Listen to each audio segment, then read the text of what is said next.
প্ৰিয় ছাত্ৰ ছাত্ৰীসকল তোমালোক আটাইকে পুনৰবাৰ পল্লৱী পাঠশালালৈ স্বাগতম জনাইছো।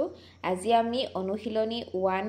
ৰ 4 নম্বৰ প্ৰশ্নৰ পৰা সমাধান কৰিবলৈ চেষ্টা কৰিম। আমি আগৰ ভিডিঅ'ত অনুশীলনী 1 ৰ 1 2 3 এই প্ৰশ্নখিনি সমাধান কৰিছিলো। আজি আমি 4 নম্বৰটো কৰিম। তোমালোকে যদি আগৰ ভিডিঅ'ত কেইটা চোৱা নাই তেনেহলে সেইকেইটা চাই লবা। এতিয়া আহাচোন 4 নম্বৰটোনো কি দিয়া আছে চাও। আমাৰ 4 নম্বৰটোত দিয়া আছে তলৰ তালিকাখনত কোনটো হিন্দু আৰবীয় সংখ্যাই কোনটো ৰোমান সংখ্যা বুজাইছে কাৰচিনেৰে লগোৱা। তোমালোকে যদি পাঠ্যপুথিত মন কৰা তেতিয়াহলে তোমালোকক এনেকৈ দিয়া হৈ আছে হিন্দু আৰবীয় সংখ্যা আৰু ৰোমান সংখ্যা। এতিয়া যেহেতু প্ৰথমতে আমাৰ হিন্দু আৰবীয় সংখ্যাটো দিয়া আছে আৰু ৰোমান সংখ্যাটো কাৰচিনেৰে মিলাব লগা আছে। এতিয়া কাৰচিনেৰে মিলোৱাৰ আগত আমি প্ৰথমতে গম পাই ল'ব লাগিব যে আমাৰ হিন্দু আৰবীয় সংখ্যাকেইটা কেনেকৈ ৰোমান সংখ্যালৈ কনভাৰ্ট কৰিব লাগে, তেতিয়াহে আমি কাৰচিনেৰে মিলাব পাৰিম। এতিয়া আহাচোন প্ৰথমটো কি দিয়া আছে চাওঁ। প্ৰথমটো দিয়া হৈ আছে 545। এতিয়া আমি এই 545ক প্ৰথমতে ৰোমান সংখ্যালৈ আমি সলনি কৰি লওঁ। এতিয়া আহাচোন আমি আগতে যেনেকৈ কৰিছিলোঁ ৰোমান সংখ্যাতে পৰিৱৰ্তন কৰোঁতে এতিয়াও তেনেকৈ কৰিম। এতিয়া আমি ইয়াত দিয়া আছে 545। এতিয়া যদি আমি এই সংখ্যাটো ভাঙি দিওঁ তেতিয়াহ'লে আমি কিমান পাম? 500 প্লাছ 40 প্লাছ 5। আৰু এনেকৈ আমি ভাঙিছোঁ তেতিয়া আমাৰ কি হয় ৰোমান সংখ্যালৈ পৰিৱৰ্তন কৰিবলৈ সুবিধা হয়। এতিয়া আমি 500ৰ মানটো আমি ৰোমান সংখ্যাত কি প্ৰতীক হয় সেইটো ডাইৰেক্ট পাই আছোঁ, গতিকে আমি এইটো এনেকৈ লিখিম। কিন্তু 40টো আমি ডাইৰেক্ট তেনেকৈ ৰোমান সংখ্যাত কোনো ধৰণৰ প্ৰতীক পোৱা নাযায়, সেইটো কাৰণে এইটো আমি আকৌ এবাৰ ভাঙি লওঁ।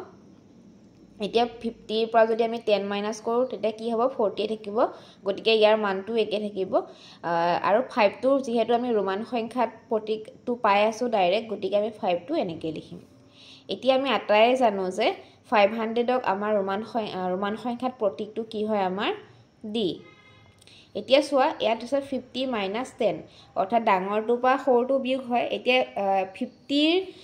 প্ৰতীকটো হৈছে আমাৰ ৰোমান সংখ্যাংকন পদ্ধতিত সেইটো হৈছে এল। 50ৰ পৰা কি মাইনাছ হৈ আছে? 10। এতিয়া সৰুটো এতিয়া যিহেতু এই সৰুটো মাইনাছ হৈ আছে, গতিকে আমি সৰুটো কোনফালে লিখিব লাগিব? বাওঁফালে। 10ৰ মানটো কি হয়? এক্স। তোমালোকে এইটো চাগে এতিয়ালৈকে গম পাইছাই, কাৰণ আমি আগতে নিয়মাৱলীখিনি পঢ়োঁতে গম পাইছোঁ যে সদায় ডাঙৰ প্ৰতীকৰ কি থাকে সোঁফালে যদি বাওঁফালে যদি সৰু প্ৰতীক থাকে তেতিয়াহ'লে কি হয়? মাইনাছ হয়। ইয়াত যিহেতু মাইনাছ আছে গতিকে আমি কি কৰিলোঁ ডাঙৰ প্ৰতীকটো সোঁফালে লিখি সৰু প্ৰতীকটো আমি বাওঁফালে লিখিছোঁ। এতিয়া 5ৰ মানটো আমি ৰোমান সংখ্যা মতে পাওঁ ভি, গতিকে এতিয়া আমাৰ 540 মানে হৈছে DXLV। তোমালোকৰ পাঠ্যপুথি চালে গম পাবা DXLV আছে, গতিকে আমি এইফালে লিখিম DXLV। এতিয়া আহাচোন আমাৰ নেক্সটটো সমাধান কৰোঁ। আমাৰ নেক্সটটো দিয়া আছে 189। এতিয়া 189টো আমি আগৰ নিচিনাকৈ আমি কি কৰিম? ৰোমান সংখ্যালৈ পৰিৱৰ্তন কৰিম। এতিয়া আহাচোন আমি আগৰৰে প্ৰথমতে এই সংখ্যাটো ভাঙি লওঁ, তেতিয়া আমি কি হয় ৰোমান সংখ্যাত প্ৰকাশ কৰিবলৈ সুবিধা হয়। এতিয়া এইটো ভাঙিলে পাওঁ 100 প্লাছ 80 প্লাছ 9। এতিয়া চোৱা আমি 100ৰ কাৰণে ৰোমান সংখ্যাত প্ৰতীকটো ডাইৰেক্ট পাই আছোঁ। 100 মানে ৰোমান সংখ্যাংকন পদ্ধতিত প্ৰতীকটো হৈছে চি, কিন্তু আমি 80 আৰু 9ৰ কাৰণে তেনেকৈ কোনো ধৰণৰ প্ৰতীক নাপাওঁ, গতিকে আমি এইটো আকৌ এবাৰ ভাঙি ল'ম। এতিয়া 100টো ইয়াত তেনেকৈ থাকিলে, প্লাছ কি কৰিম? এই 80টো ভাঙিম 50 প্লাছ আমি 30 হিচাপে, প্লাছ আমি 9টোৰ কাৰণে প্ৰতীক নাপাওঁ, সেইটো কাৰণে এতিয়া কি কৰিম? 10ৰ পৰা 1 বিয়োগ দিম। এতিয়া চোৱা 100ৰ কাৰণে আমাৰ কি হয়? আমাৰ মানটো হৈছে ইয়াত প্ৰতীকটো হৈছে চি, আৰু এলৰ কাৰণে 50ৰ কাৰণে কি প্ৰতীক হয়? সেইটো হৈছে এল। এতিয়া কিমান আছে? 30। এতিয়া 30 মানে কি হয়? আমি 30টোৰ কাৰণে ডাইৰেক্ট আমি ৰোমান সংখ্যাংকন পদ্ধতিত প্ৰতীক নাপাওঁ। 30টো আমি ভাঙিব পাৰোঁ আকৌ 10 প্লাছ 10 প্লাছ 10। এতিয়া 10 মানে হৈছে এক্স, গতিকে আমি কি কৰিম? যদি 3টা 10 যোগ কৰোঁ তেতিয়াহ'লে আমি কিমান পাওঁ? 30 পাওঁ। গতিকে এটা 10 মানে কিমান হয়? এক্স। গতিকে আমি এতিয়া কেইটা 10 এক্স পাতিম? 3টা। X x x. এতিয়া চোৱা 10 মাইনাছ 1। এতিয়া 10 মাইনাছ 1 যিহেতু ই ডাঙৰ হয় আৰু ই সৰু হয়, ডাঙৰটো কি পাতিম? আমি সোঁফালে পাতিম, আৰু যিহেতু ই সৰু হয় সেইটো কাৰণে ইটো কোনটো পাতিম? আইটো বাওঁফালে পাতিম এতিয়া I মানে হৈছে 1 10 মানে হৈছে x 10 ৰ পৰা 1 গলে কিমান থাকিব 9 গতিকে 189 টো কিমান হ'ব মানটো c l x x x I x এনেদৰে আমি যদি সমাধান কৰোঁ তেনেহলে ৰোমান সংখ্যাঙ্কন পদ্ধতিত প্ৰকাশ কৰা সুবিধা হয় ছাত্ৰ ছাত্ৰীসকল তোমালোকে এইখিনি তোমালোকে ৰাফ পেজত কৰি লব পাৰা তোমালোকক দেখাবৰ কাৰণে মই ইয়াতে কৰিছো তোমালোকে যেতিয়া মেইন কপি কৰিবা তেতিয়া হলে এইখিনি এনেকে নাপাতিলেও হ'ব তোমালোকে ৰাফ পেজত কৰি পেলাই এনেকে পাতি দিব পাৰা এতিয়া হাসন আমি নেক্সট টু কৰো নেক্সট টু দিয়া হৈছে 366 এতিয়া এটো প্ৰথমতে আমি আগৰবাৰলৈ ভাঙি ললে প্ৰথমতে ডাঙৰটোৱে ভাঙি লৈছো 300 plus 60 plus 6 এতিয়া সোৱা এই 300 টোৰ কাৰণে আমি ৰোমান সংখ্যাঙ্কন পদ্ধতি তেনেকুৱা মান নাই কিয়া ভ্যালু আমি প্ৰতীক না পাও কিন্তু আমি কি কৰিব পাৰো 100 টো তিনটা যোগ কৰিলে আমি কিমান পাও 300 পাও হয় নাই এতিয়া গটিকে আমি যেহেতু ইয়াত তিনটা 100 আছে গটিকে আমি ইয়াত 100 ৰ আমি প্ৰতীকটো পাই আছো c বুলি গটিকে আমি এটা c কেটা পাতিব পাৰো তিনিটা পাতিব পাৰো তোমালোকে যেহেতু এইখিনি কৰিছা গটিকে এবাৰ মই এনেকে ডাইৰেক্ট পাতিম c কিমান পালো তিনটা পালো এটা c এ কিমান বুজায় 100 গটিকে তিনটা c যোগ কৰিলে কিমান হ'ব 300 এতিয়া আমি নেক্সট পাতিম এতিয়া সোৱা ইয়াতে 60 আছে 60 টো আমি কি কৰিব পাৰো আকৌ ভাঙিব পাৰো কাৰণ 60 টো তেনেকে ৰোমান সংখ্যাঙ্কন ডাইৰেক্ট প্ৰতীক নাই গটিকে আমি কি কৰিব পাৰো 50 plus 10 কৰিব পাৰো এতিয়া 50 মানে কিমান হয় মান প্ৰতীকটো কি হয় l আৰু লগত কি আছে 50 plus 10 হলেহে কি হয় 60 হয় গটিকে যোগ কৰিব লগা হলে আমি 10 টো কোনফালে পাতিম আমি সোঁফালে পাতিম এতিয়া l ৰ লগত কি হ'ব ইফালে x 50 plus l মানে 50 x মানে 10 গটিকে কিমান পালো এতিয়া 50 plus 10 60 নেক্সট টু হা 6 এতিয়া সোৱা 6 টো কাৰণে আমি কি কৰিব পাৰো 5 plus 1 এনেকে 5 plus 1 পাও 5 plus 1 পাও 5 এতিয়া 5 মানে হৈছে আমাৰ প্ৰতীকটো হৈছে ৰোমান সংখ্যাঙ্কন পদ্ধতিত v আৰু 1 ৰ মান হৈছে কিমান I গটিকে এতিয়া আমি যদি এনেকে পাতো গটিকে আমাৰ গুটে মানটো পতা হৈ যায় এতিয়া গটিকে 366 ৰ কাৰণে আমি কি পাৰো c c c l x আৰু v I গটিকে আমি ইয়াত কি পাতিম c c c l x v I গটিকে এটো আমি সমাধান এনেকে কৰিলো এতিয়া নেক্সট টু আহা নেক্সট টু কিমান দিয়া হৈছে 1029 আমি আগৰ দৰে কি কৰিম প্ৰথমতে ভাঙি লম এটো ভাঙি ললে আমি কিমান পাও 1000 plus 20 plus 9 এতিয়া সোৱা 1000 মানে আমি ৰোমান সংখ্যাঙ্কন পদ্ধতি ডাইৰেক্ট এটা প্ৰতীক পাই আছো সেই প্ৰতীকটো কিমান হৈছে m এতিয়া সোৱা নেক্সট আছে 20 মানে এটা প্ৰতীকটো তেনেকে না পাও কিন্তু 20 কে আমি কেনেকে ভাঙিব পাৰো 10 plus 10 10 যোগ 10 হলে কিমান হয় 20 হয় এতিয়া সোৱা আমাৰ 10 মানে হৈছে কিমান x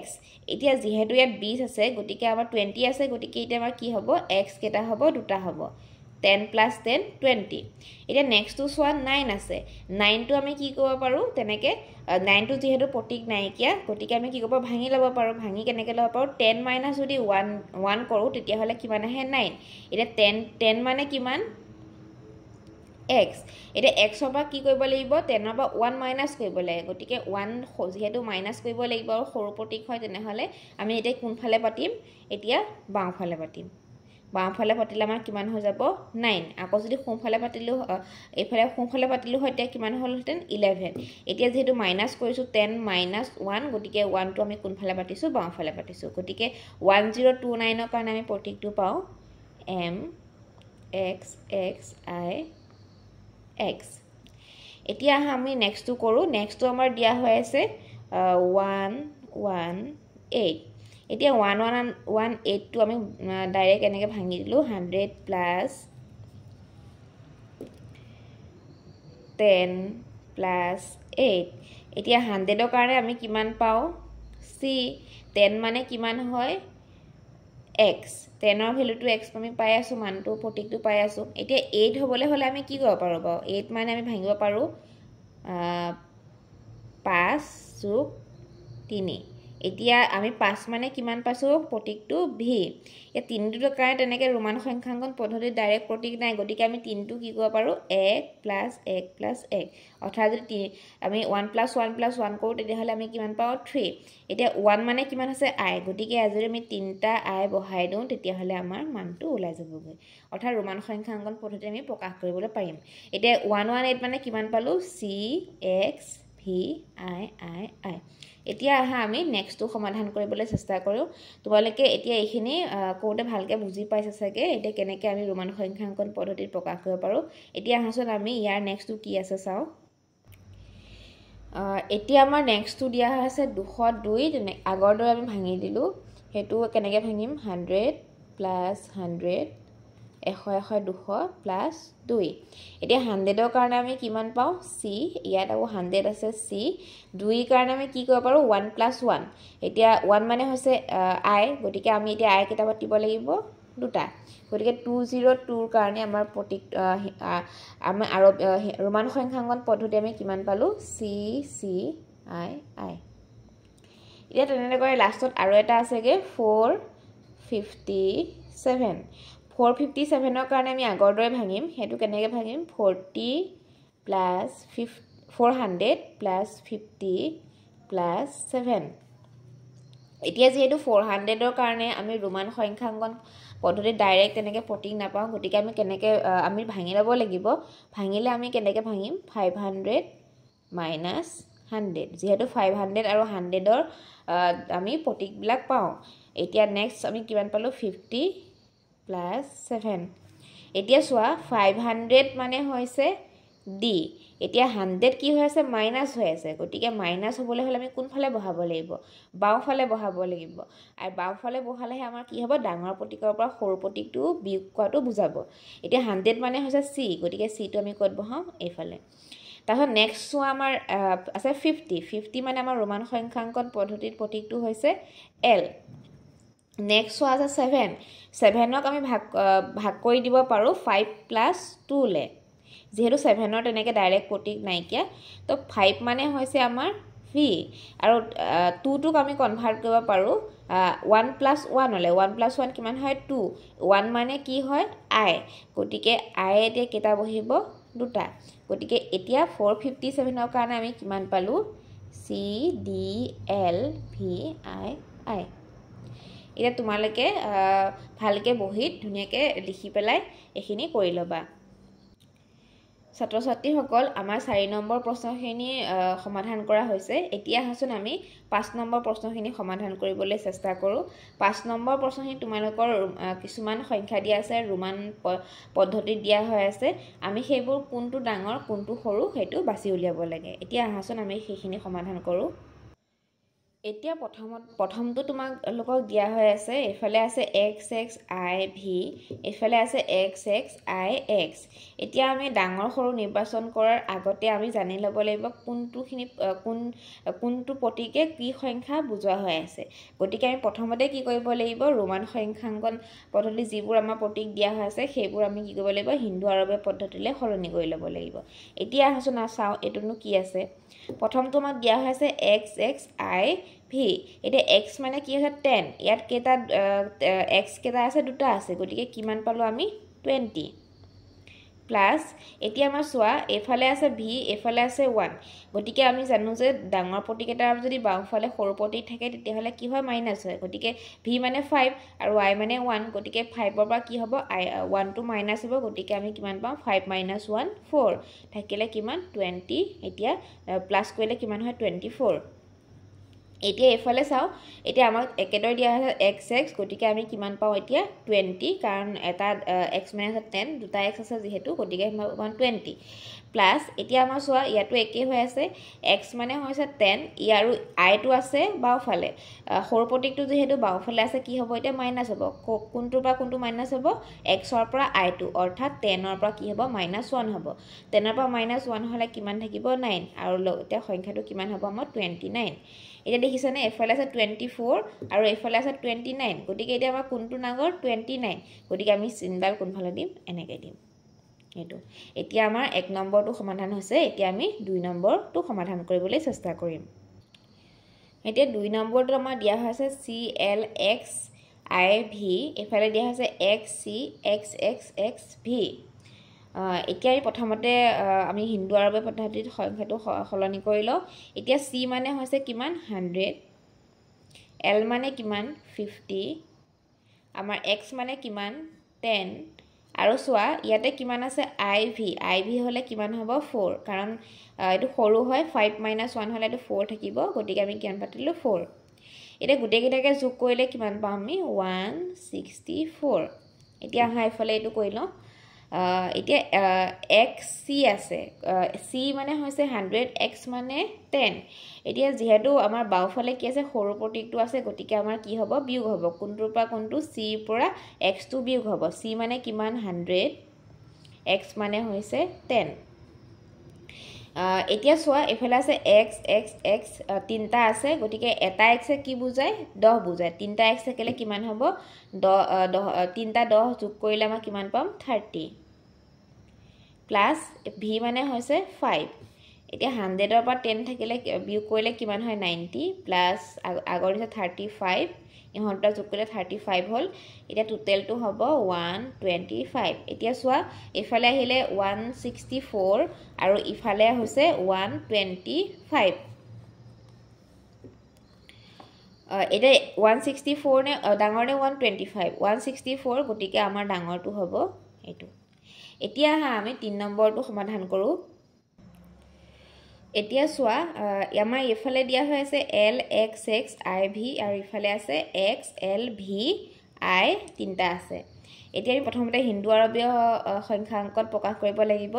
এতিয়া L মানে কিমান পাইছো আমি 50 X মানে 10 ইয়াত দুটা X আছে গতিকে কিমান হ'ব 20 আৰু IV মানে হৈছে 4 কিয় পালো V টো ডাঙৰ V মানে 5 I টো সৰু আৰ সৰুটো কোনফালে আছে বাওফালে আছে গতিকে আমি কি কৰিব লাগিব 5 V পৰা I টো মাইনাস কৰিব লাগিব V মানে হৈছে 5 আৰু I মানে হৈছে 1 গতিকে আমি এনেকে কৰি দিলো এটা কিমান পালো 50 এটো ডাইৰেক্ট কৈ দিও 50 টো 70 হল প্লাস 5 - 1 4 তো টোটাল কিমানটো থাকিলে 74 এতিয়া ইফালে কিমান আছে XLVII এতিয়া আমি জানো যে L মানে 50 X মানে হৈছে 10 এতিয়া X টো সৰু হয় ই কোনফালে আছে বাওফালে আছে গতিকে আমি বাওফালে থাকিলে কি কৰিব লাগিব বিয়োগ কৰিব লাগিব এটা কিমান কৰি 50 মাইনাস কি হ'ব 10 এটো এটা সাগে নিশ্চয় তোমালোকে বুজি পাইছা কাৰণ এনেকুৱা ধৰণৰ প্ৰশ্ন আমি বহুতো সমাধান কৰি আহিছো এতিয়া নেক্সট টো কিমান হৈছে V মানে হৈছে আমাৰ কিমান 5 আৰু I মানে হৈছে 1 I কেটা আছে তিনটা আছে গতিকে আমাৰ কিমান হ'ব 3 ইয়াত কিমান হ'ব এটা 50 - 10 40 প্লাস 5 প্লাস 3 হলে হ'ব 8 তো আমাৰ আনসাৰটো কিমান পাম 48 এতিয়া চোৱা ইয়াত উলালে আমি ইয়াত পালো 74 আৰু এফালে পালো 48 এতিয়া ডাঙৰ কোনটো 74 গতিকে আমি কি কৰিম আমি এফালে এটো চিন দিম এতিয়া আমি 3 নম্বৰ প্ৰশ্ন লাগে কইলো এতিয়া হাসুন আমি 4 টো কোনটো ডাঙৰ কোনটো সৰু হেতু চাও এতিয়া চোৱা আমাৰ এফালে দিয়া আছে XLIV ইফালে আছে LXIV এতিয়া আমি প্ৰথমতে হিন্দু পদ্ধতিত প্ৰকাশ কৰিলো হিন্দু আৰবীয় সংখ্যাঙ্কন পদ্ধতিত এতিয়া চোৱা L মানে 50 X মানে 10 এতিয়া চোৱা এফালে যেহেতু আমাৰ সৰু প্ৰতীকটো কোনফালে আছে বাওফালে আছে ডাঙৰ প্ৰতীকটো সোঁফালে আছে গতিকে কি হ'ব আমাৰ মাইনাস হ'ব কোনটো বা কোনটো মাইনাস হ'ব L ৰ পৰা X মাইনাস হ'ব L মানে কিমান 50 X মানে 10 এটা 50 ৰ পৰা 10 মাইনাস কৰিলে কিমান থাকিব বাও 40 আমি 42 এনেকে পাতি ললো প্লাস এতিয়া V মানে হৈছে 5 I মানে হৈছে 1 এটা ডাঙৰটো কোনফালে আছে সোঁফালে আছে সৰুটো বাওফালে আছে ডাঙৰটো সৰুটো যদি বাওফালে থাকিব তেহলে আমি কি কৰো মাইনাস কৰো V মানে কিমান আছিল 5 Y মানে 1 এটা মাইনাস কোনটো বা কোনটো হ'ব V পৰা I অৰ্থাৎ 5 - 1 5 - 1 কিমান হয় 4 টোটালটো এটা আমি কিমান পালো 44 এতিয়া চোৱা ইয়াত এফালে কিমান আছে LXIV এতিয়া L মানে হৈছে আমাৰ 50 প্লাস X মানে হৈছে 10 আৰু IV মানে কিমান হয় আমি ইয়াত পাই থৈছো 4 টোটালটো কিমান পাও আমি 50 প্লাছ 10 64 60 লগত 4 প্লাছ কৰিলে কিমান হ'ব 64 এতিয়া এফালে পালো 44 এফালে পালো 64 তাৰ মানে আমাৰ কোনটো ডাঙৰ আমাৰ LXIV এইটো ডাঙৰ এতিয়া আমি একে শেষৰটো সমাধান কৰো এতিয়া সোয়া আমাক দিয়া আছে CDXX প্ৰথমতে আমি এটোই সমাধান কৰিলো D মানে আমি জানো যে 500 C মানে 100 এটা কোনটো ডাঙৰ 500 টো ডাঙৰ আৰু সৰুটো কোনফালে আছে বাওফালে আছে গতিকে আমি কি কৰিব লাগিব মাইনাস কৰিব লাগিব এটা আমি কেনেকৈ পাতিলো 500 minus 100 এটা x মানে কিমান হৈছে 10 দুটা x আছে গতিকে আমাৰ কিমান হ'ব 20 500 ৰ পৰা 100 মাইনাস থাকিলে কিমান মাইনাস 100 যদি মাইনাস হয় কিমান থাকিব 400 আৰু কিমান আছে আমাৰ লগত 20 গতিকে এটা কিমান থাকিব আমাৰ টোটালটো যোগ কৰিলে আমাৰ কিমান হয় 420 পালো এতিয়া সোয়া ইফালে কি আছে DCXX এতিয়া আমি জানো যে D মানে হৈছে 500 আৰু C মানে কিমান হৈছে 100 যেহেতু C টোৱে এবাৰ প্ৰথমতে কি আছিল বাওফালে আছিল কাৰণে মাইনাস কৰিলো এফালে কি এতিয়া কি আছে সোঁফালে আছে অৰ্থাৎ সৰু প্ৰতীকটো সোঁফালে থাকিলে আমি কি কৰিব লাগিব যোগ কৰিব লাগিব এতিয়া 500 ৰ লগত কি কৰিম যোগ C টো অৰ্থাৎ 100 এতিয়া নেক্সট কি আছে x আছে x মানে কিমান 10 গতিকে ইয়াত দুটা x আছে গতিকে আমি কিমান পালো 20 এতিয়া এটো যোগ কৰা 500 ৰ লগত 100 যোগ কৰিলে হ'ব 600 আৰু এফালে কিমান আছে 20 গতিকে কিমান হল আমাৰ 620 এতিয়া এফালে পালো আমি 420 এফালে পালো আমি 620 এটা কোনটো ডাঙৰ হয় 620 গতিকে আমাৰ ডাঙৰ চিনটো কোনফালে বহিব এফালে বহিব অৰ্থাৎ DCXX টো কি হয় ডাঙৰ হয় ছাত্ৰ ছাত্ৰী সকল আজি আমি 4 আৰু 5 নম্বৰ প্ৰশ্নখিনি সমাধান কৰিলো আমি নেক্সট ভিডিওত ইয়াৰ পিছৰ প্ৰশ্নখিনি সমাধান কৰিবলৈ চেষ্টা কৰিম তেতিয়ালৈকে তোমালোকে এইখিনি ভালদৰে বহি পাতি লৈ পেলাই ঘৰতে প্ৰেক্টিছ কৰি থাকিবা আজিলৈ ইমানতে সামৰিছো